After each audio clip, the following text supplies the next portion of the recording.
Well, I just want to say welcome, everybody. My name's Pat Stivers. I'm the mayor of Maize. I want to thank you for coming. Lacey had this idea that we should have a nice open meeting to talk about budgets and everything, and so we appreciate the folks that came.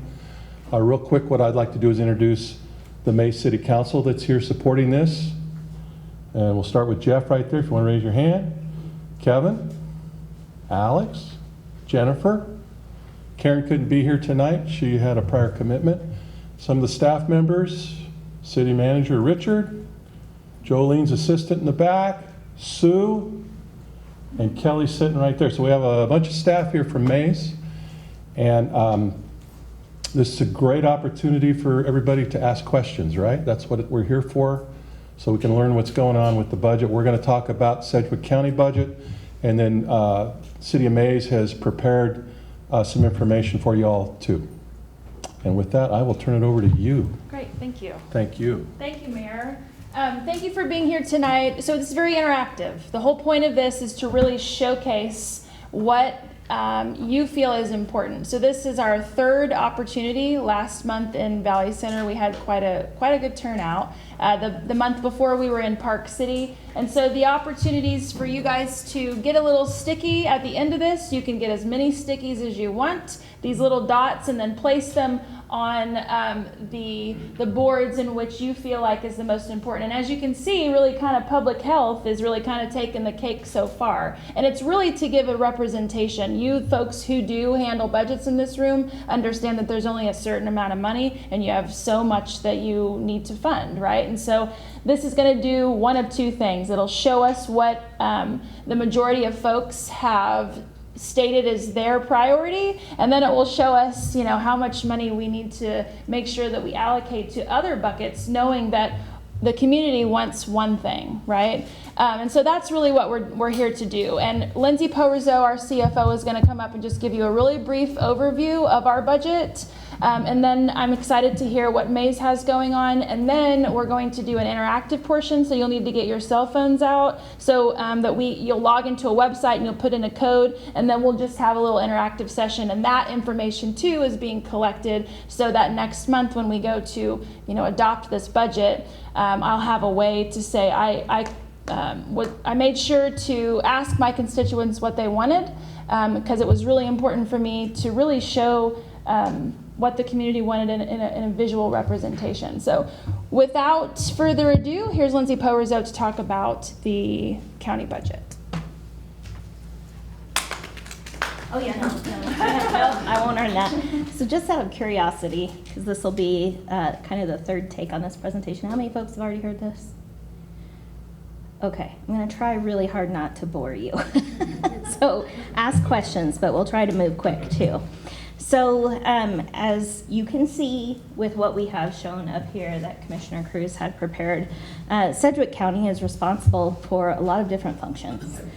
42 unique departments that span everything from public health to public safety to culture and recreation. It's not every day you can talk about the zoo and the Regional Forensic Science Center and the jail and everything, and yet at Sedgwick County you can do just that. So you can see based on this this pie chart here, you can see public safety is by far our largest section of the budget. General government looks like a close second, but I would tell you there's more than $20 million worth of budget authority for contingencies in there that we really hope not to access, but unfortunately with COVID, we have accessed it more frequently lately than we wish. And then you can see bond and interest, which is our debt service, public works, public services. So public services includes public health and the Community Developmental Disability Organization, aging, so more than just what you might think in terms of the health department. We have community development, which is the area of our budget that goes to fund WSU.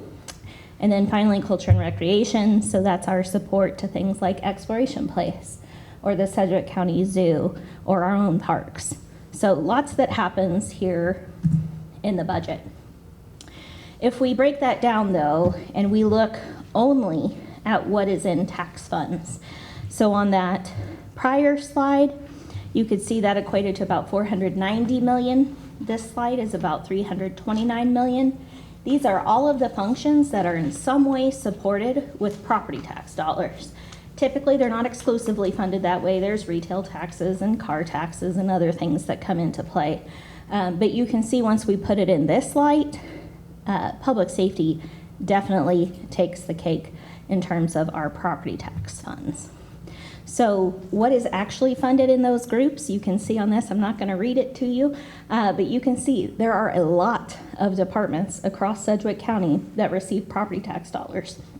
And so the commission, as it struggles to figure out what to fund and what to prioritize with its flat mill levy rate, has to somehow figure out how to support all of these different operations. So in terms of District 4, which of course is where we are, there are some statistics that were put together for the commission earlier this year. What you can see is that the average household income is $50,000. The total population is darn near exactly 20% of the overall population in Sedgwick County. It's about 151 of our 1,000 square miles. You can see the assessed value, and that represents roughly a fifth of the county's total value. So then, for purposes of this conversation, we pulled some stats on Maize, the same type of information. So you can see Maize is actually much better off than the rest of District 4 in terms of average household income. Total population is about 5,700. You can see the square miles that it represents out of District 4 is pretty small, but you can see that that is not an insignificant amount of assessed value. So about 1.2% of the overall, just from these 5,700 people. So some pretty good stats. So what the commission is dealing with, just like all of you here in Maize, are the realities of the environment that we've all been living in since the Great Recession. So when we went through that process, we had to cut $20 million out of our operating budget of roughly $220 million in order to stay solvent. And so since then, obviously growth has taken a while. So our actual expenses since the Great Recession are up 21%, but we're doing it with the same number of staff. Our tax levy has increased 24%, while inflation has increased at 27%. And that, I will tell you, does not include the spikes we've seen this year. This is just through 2021. It's going to be much worse when we look at how that plays through the first half of this year.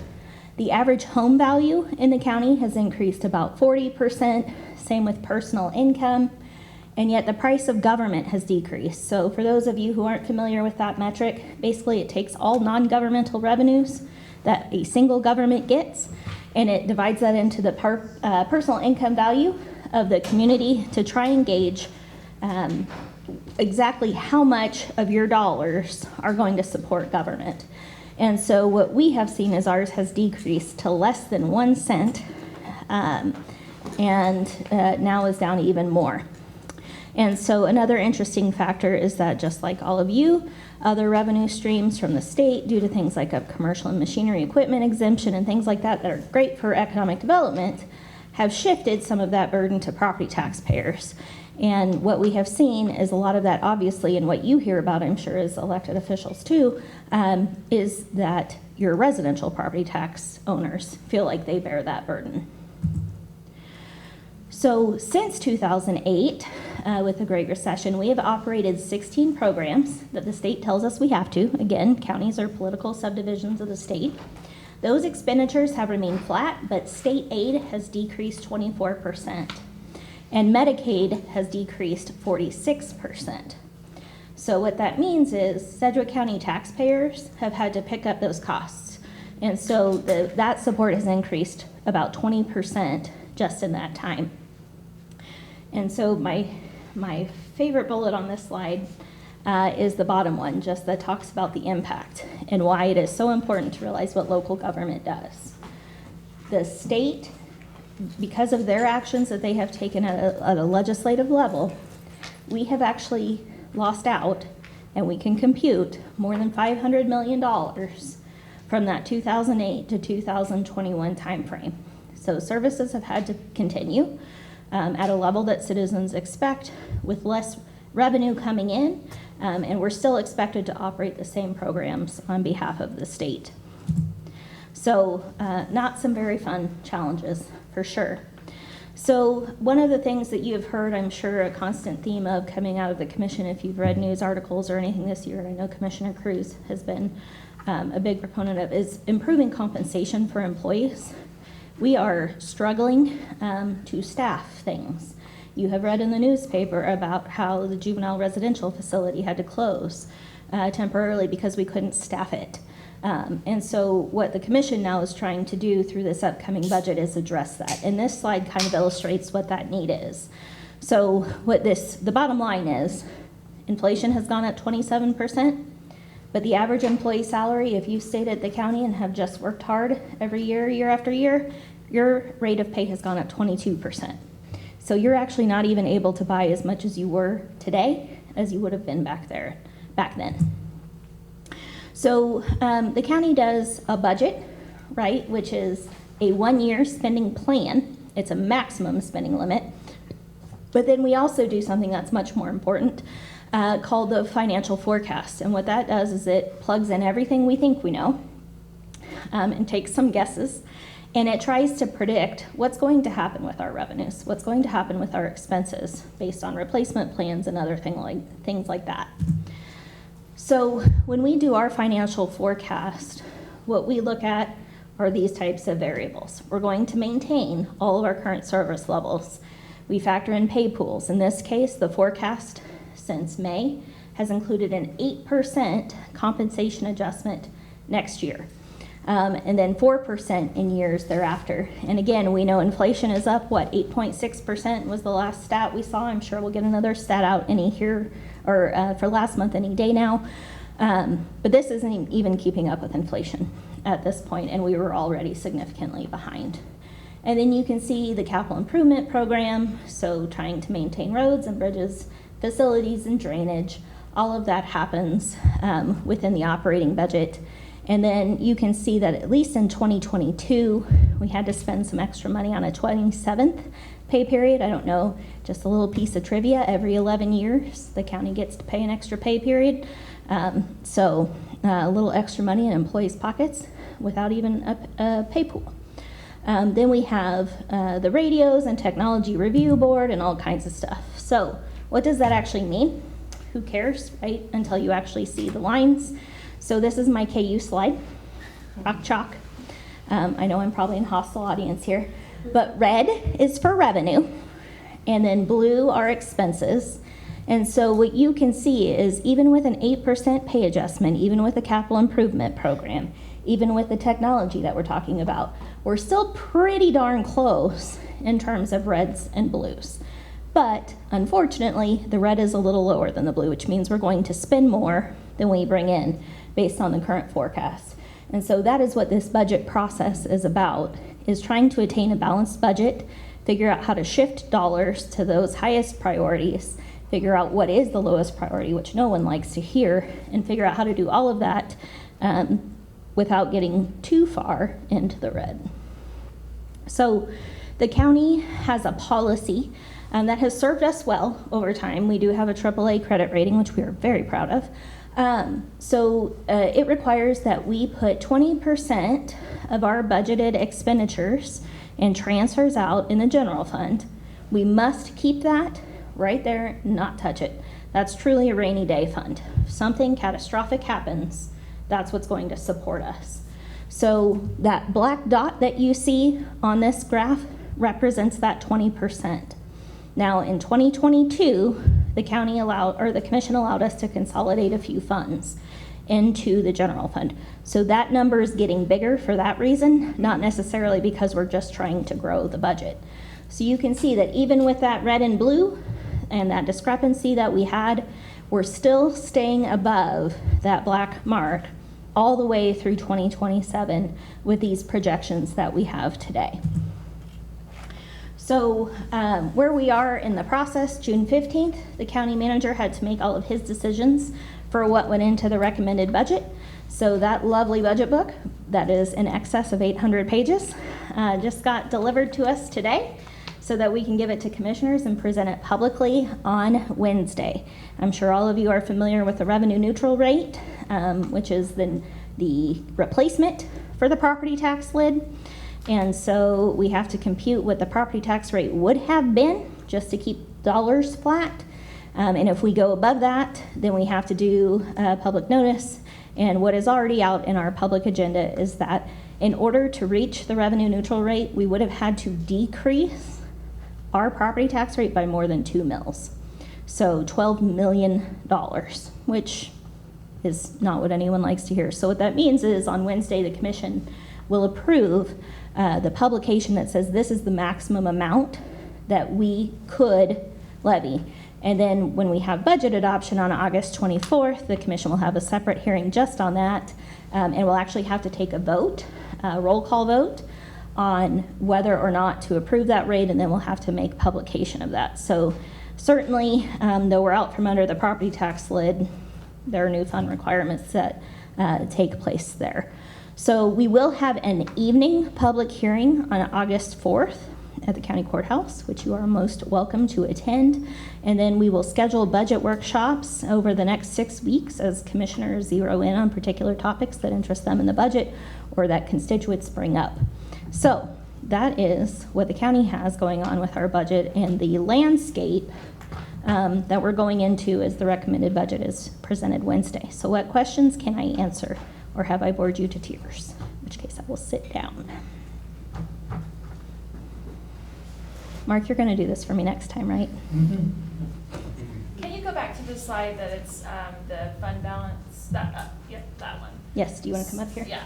So we talked about if we were going to dip into this at all, what would 1% of the fund balance be? How much would it? About $380,000. About $380,000. So we're required to keep 20%.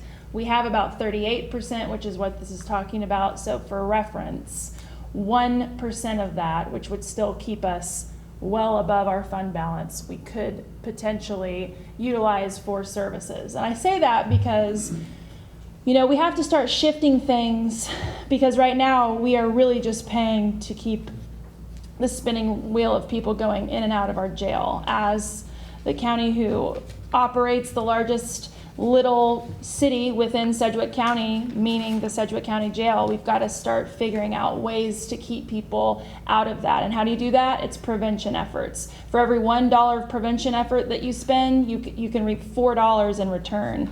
And I don't know what business owner wouldn't want to have that as a return on investment for the money that they're spending. So that's one way when we start thinking about shifting. Now, some folks will talk about what is the term they use? Deficit spending. Deficit spending. Some buzzwords that are being floated around, but we have to start thinking about ways to get this public safety budget to where it's keeping people out of the revolving door. So I just kind of wanted to point that out. But if there are no questions about this budget, I'm not sure who's coming from Maize. So is this already in here? We'll see. Yes, it's on the desktop. Okay, I'm gonna let you. You don't want to cover ours? Nope. Nope, I'm here to learn. I'm here to learn. Well, thank you, Lacey. I appreciate it. I'm Richard, the administrator, and supposedly I run this place, but I don't. I have great people, and they're the ones that make it happen. As you know, Maize is the fastest growing community in the state, and that is flattering to hear, but it's also very difficult to keep up with. A lot of planning, a lot of undertaken from internal staff. We're very blessed with our council because they are visionary in nature. They're very frugal. They do the best they can to represent the citizens that we have here. And the ability to plan in advance is what helps us. And some of the things, Lindsay, that you touched on is exactly that. The forecast that we're dealing with is the same that the county is dealing with, and that's inflation is astronomical. The cost of keeping employees, qualified employees, in-house is very, very important. So that's what we're working on. In the city of Maize, we have a budget team. The budget team is made up of of Jolene, of Sue, of Kelly, of our department heads, police, public works, and their staff members working hand in hand with our council in terms of trying to put the priorities in place the way it should function. And so that's kind of the way we work things here. We think it works pretty well. We have a very open policy to our citizens who can call, who can come by and talk with us, and we're very pleased about that. So having said that, I just want to take a personal note here and thank the county for being here. We're very proud of the fact that we have excellent rapport with our county partners and with the city of Wichita and all of our surrounding cities throughout Sedgwick County. We get along well with them. They help us and we help them. So it's really all of us taking all the taxpayers into consideration and being the best representatives of individuals that we can be to make sure that we're doing properly with the money that they provide for public service. And as you know, fastest growing community means more demand for service, and so it even gives greater challenges. So what we did this year is we have coordinators for the whole budget team, and Jolene drew the short straw, so she is the coordinator this year, and I will turn it over to her. She is certainly much better at this than I am when it comes to the details. Okay, let's see if I can find our presentation real quickly.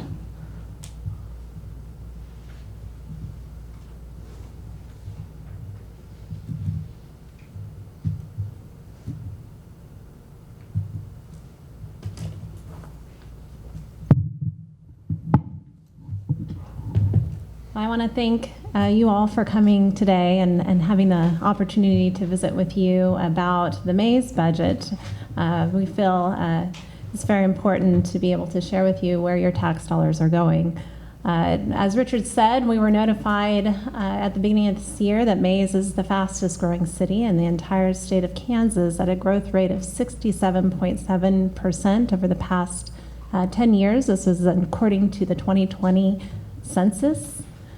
And if we continue on this path, if all the cities in the region continue on their same growth rate, Maize will soon eclipse a number of the cities that you see there on the screen. This means a lot of development. If you know one thing in Maize, if you drive around, you can hardly drive 100 feet without running into it anymore these days. We have 20 active housing developments. Of those housing developments, we have roughly 1,300 single-family lots. We have 326 multifamily units and 24 manufactured homes that are currently available for building opportunities in Maize. Interestingly enough, while residential growth is really skyrocketing, commercial over the past 10 years has tended to trail behind. However, as the adage goes, with rooftops comes commercial activity. And this is a really important piece in the financial stability for a municipality. And we look forward to that coming as growth continues. Maize in the region. We are part of the metropolitan whole, and we operate as part of the metropolitan area, and we cannot forget that we are part of that. When we look at where we kind of sit in comparison to other suburbs in the area, Maize has roughly the same geographical area as a number of other more densely populated cities. For example, Maize is roughly the same size as Derby and Andover and Park City, which is interesting to think about, especially when you look at the other chart where Maize has significantly less in population. I believe it's roughly about 5 times less than Derby, and about half as much as Hayesville. Oh, the other piece of this is then when you look at the population density per square mile, this is where budgeting becomes really a challenge. Maize has significantly less taxpayers per square mile. to support the infrastructure that we have. And that becomes a really difficult piece in our budget when you look at that statistic. Fewer Maize taxpayers per capita support 1 mile of infrastructure than other regional cities, double the amount of similarly sized community of Andover, and 4 times more than Derby. Growth over time will close this gap. For the 2023 budget, the way we approach this is that we take into consideration all of the community's desires for service, for infrastructure, and then the budgets become the vehicle that drives the community's vision. Like no other time in our history, there has been a call for safety in schools. In partnership with USD 266, the 2023 budget provides for a doubling of our school resource officers. In some statistics that our police department provided to us, cases in schools are up 49% over last year. Expulsions are up 30% over last year. And beyond the numbers and the very real concern of preventing active shooter events, the school resource officers are saving lives now, every day. A couple of stories that were shared that were incredibly moving by our SRO officers are a story of a senior in our school system who approached SRO and asked to speak with him. The student was very nervous, and when encouraged by the SRO to open up, the student disclosed a fentanyl addiction and asked for help. Between the SRO and the student's parents, they were able to provide treatment, and the student was able to get help. The fact that the student felt safe enough to approach the SRO and to get help out of anyone else in the school was, for an addiction that has very fatal consequences, a huge success for this program. Another story was a middle school student with behavioral issues started the year wanting to fight and not attend classes, and the SRO became a mentor, and the student became very excited to show their work to the SRO, and the student now attends class regularly, and their grades are rebounding. So a lot of what you were talking about in terms of keeping them out of the jail system, this starts at a very young age. In fact, our officers even go into the elementary schools. And one student in particular was given a reward of getting to spend time with the officer. And he's now requested as a go-to when that student has behavioral issues for calming down. Another thing that has recently become a desire of our constituents is to connect all of our sidewalk system. USD 266 recently made an announcement that within a 2-mile radius they are going to discontinue busing services, and that causes a real concern in terms of closing some of the gaps that we have in bicycle and pedestrian transportation. For this next council agenda meeting, we will be closing the gap on Maize Road, let's see, I've got my map wrong. I'm not even pointing at the right map. Close Maize Road south of 45th Street on the west side of the street down to the Copper Creek Apartments.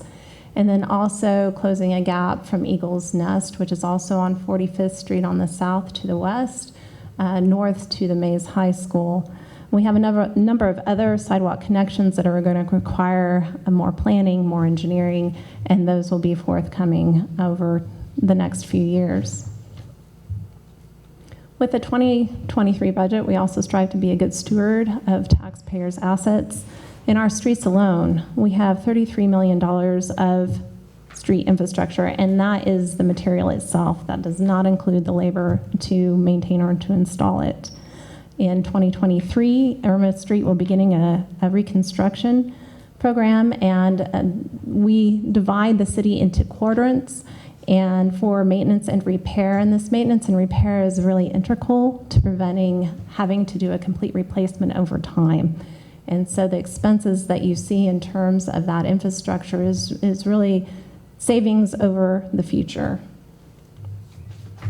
Equipment replacement is 2 police vehicles, a 3/4-ton pickup for our public works department, a dump truck that we're replacing that was from 1996, I hear, and various security enhancements throughout the city, including the flock camera system that is utilized by many police departments, especially Wichita, and is a real deterrent and help and aid in crime, in solving crime.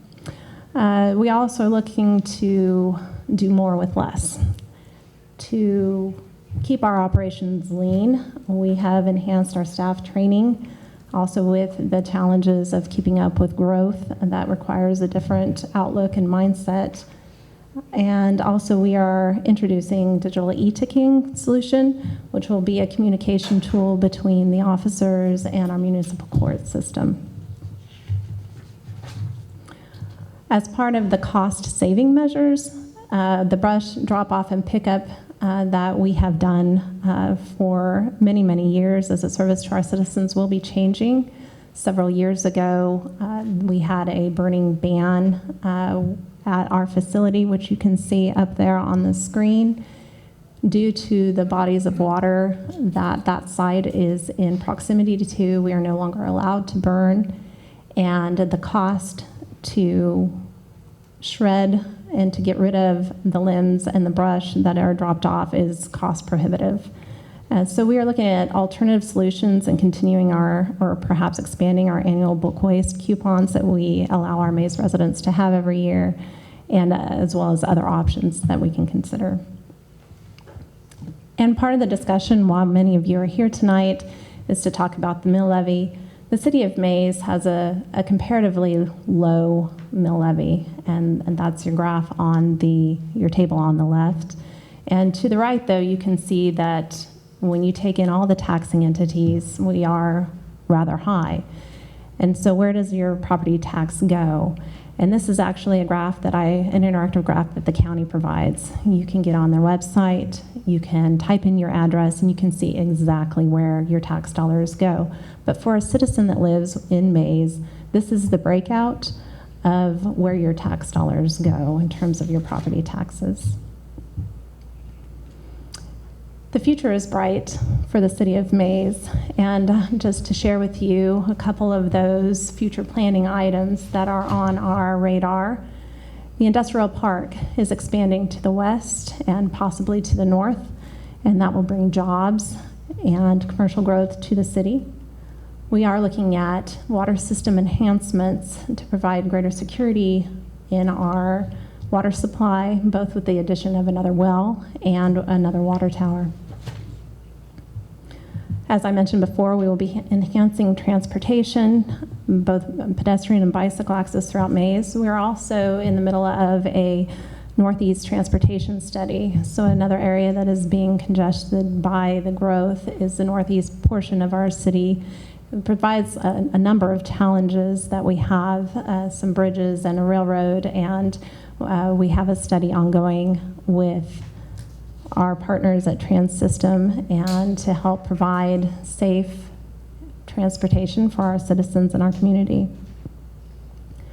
Also, we have a park and tree board. These are 7 volunteers who serve on this board. They meet monthly, and they have done year after year an update to the park master plan and what their consistent message to the council and from residents in our area is that Maize is very deficient in parkland.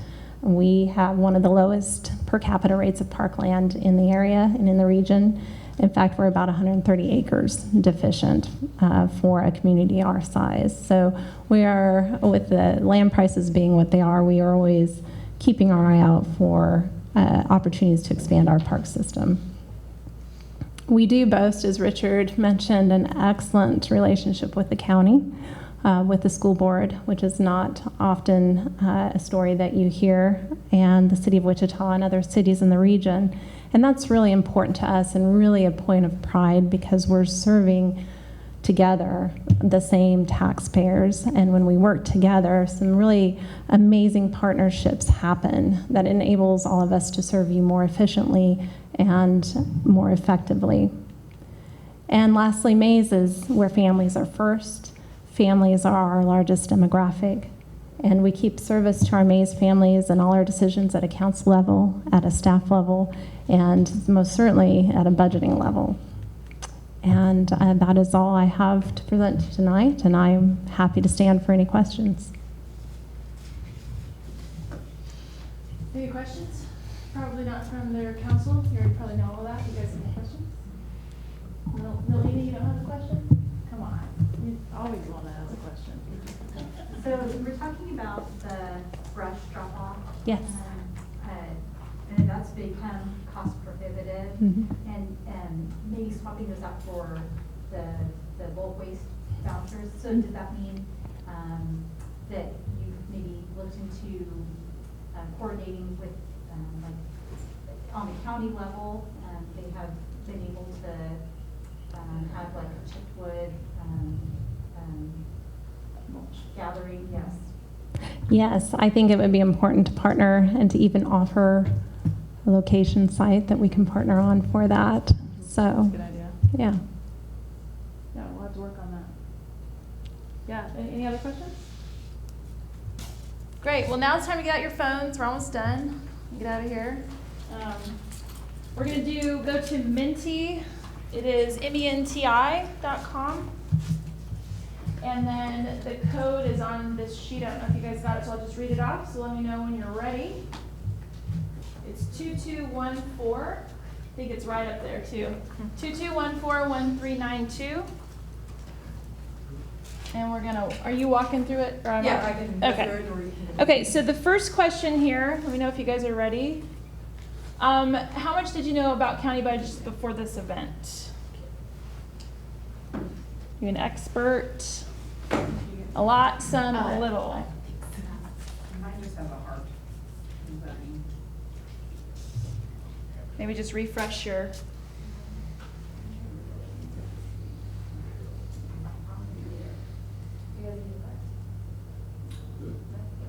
Okay.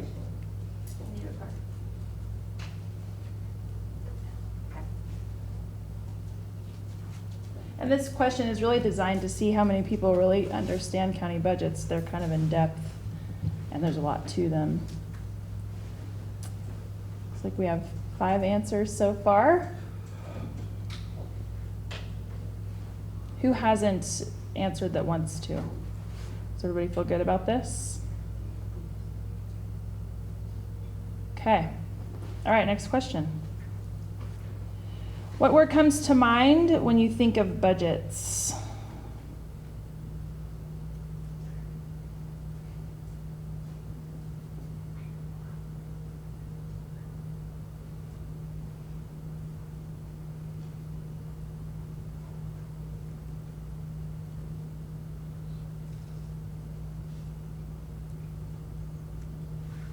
We need some music going on.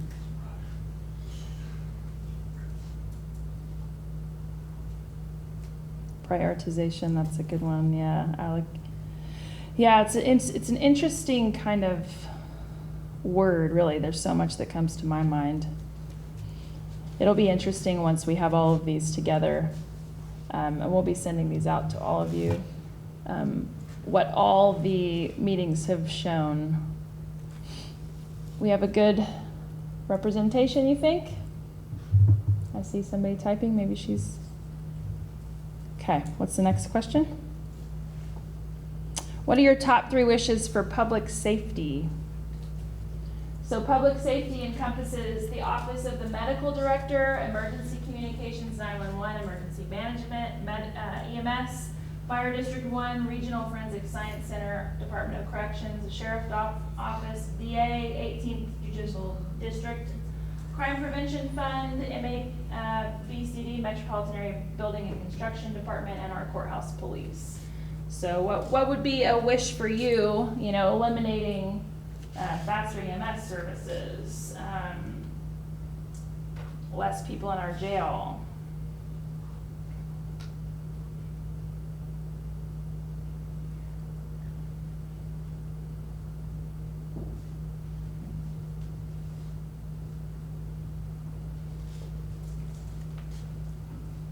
I noticed you guys do pay a high portion of your your budget is for fire service. Has Maize ever thought about getting a fire district or a fire department? Do you guys have one? I know you don't have one, but have you ever thought about that? We've talked whatever. You've talked about it? Yeah? It's a question we ask every year. Do you get the same response every year? No, No? he just started asking. How do you ask it? Do you ask it at public forums like this, Now or? we just ask amongst ourselves right now, Okay, trying to justify it. the expense, Monetarily, it's a pretty big expense. right. Have you seen any response times that are, No, the service has been excellent. I okay? think, I won't speak for them. That's not really the issue. The issue is The overall expense. I mean, budget? What do we spend, $1 million a year or something like that, Richard? Yeah. About what it Okay, 18 mils of that. yeah. Okay, I think we have a couple more questions. What's the next question? Public health.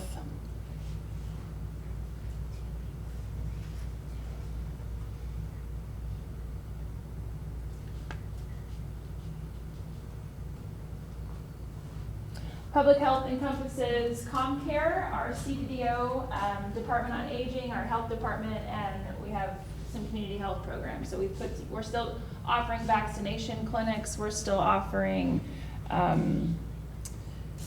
we do a lot of work in the community. So health fairs, you guys, I think you have a fall fair coming up. We'll probably be at that. We do a lot of things in the community. And the Center for Disability Services is within that. That's our top priority for mental health. That's it? Or for public health? I was like, thank you for that. We were at a meeting Saturday, and I believe somebody made the statement, you talking about retaining employees. I heard ComCare was short, like 200 people or something. Yeah, we've been pretty short for a while. The jail's short at least 100. Yep. Yep. That's why employee compensation is very important to us. Recruiting, we're having trouble. I mean, the state is increasing their wages, and so we're just kind of swiping them from other departments. I mean, I don't blame folks for wanting to go some other place. I did want to mention that the governor just signed she just did a ceremonial bill signing of the 988 number, which will go into effect on Saturday. And so Sedgwick County will be one of those call centers. There's 3 in the state, one I don't know where they're at. I know up north, I think they're gonna add one in Topeka, us, and I don't know what the 3 are. I'll have to go back and look at those, but we will be one here. And so it's designed for suicide and crisis services. And so the difference between our crisis service line now, obviously, is it's easier to remember. Now, it will take some time to sort of get it in the minds of folks without, shifting from going from 911 to 988. But the difference is that when someone calls 988, you're going to be, the phone is answered by a mental health professional, somebody trained and designed to know crisis communication and how to handle that. And then the other point is that we'll have a follow-up service. So once someone calls 988, they'll answer the phone with a professional, and then they'll have a follow-up call within the next couple of days to ensure that they've received the care that they need and that they're doing well or better than they were when they called the service. Okay, I think we have a couple more questions. Public Works. I loved how you talked about your investment for your roads and what you have, the dollar amount. I'd like to see that for Sedgwick County written in that fashion, to show us what is our investment in our roads. We have 600 miles of roads, 600 bridges within the county that we operate. I'd like to kind of see, I like how you laid that out, Jolene. I think it's important for us to see that as well. And then we at Sedgwick County, aren't really thinking about pedestrians. We do a lot of out in the county work, right? And so when I used to live on 3.5 miles of gravel, and I would, I wanted to ride my bike, right? So where am I going to ride my bike, really? You can't really ride your bike on that. But when you think of a bridge or a road and how long it's designed for, our county engineer, Jim Weber, talks about bridges being designed for 75 years. So what's going to happen in 75 years? Will there be more growth that we'll see that will lend itself to more pedestrian activity on our county roads? Do you guys have some street flooding issues here? I know we do, and yeah? Yeah.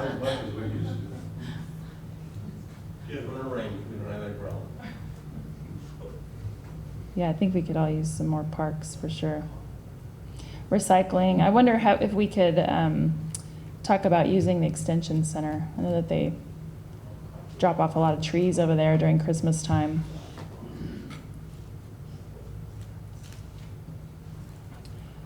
Okay, we have maybe one more question here, I think. Is this an overall question? Okay.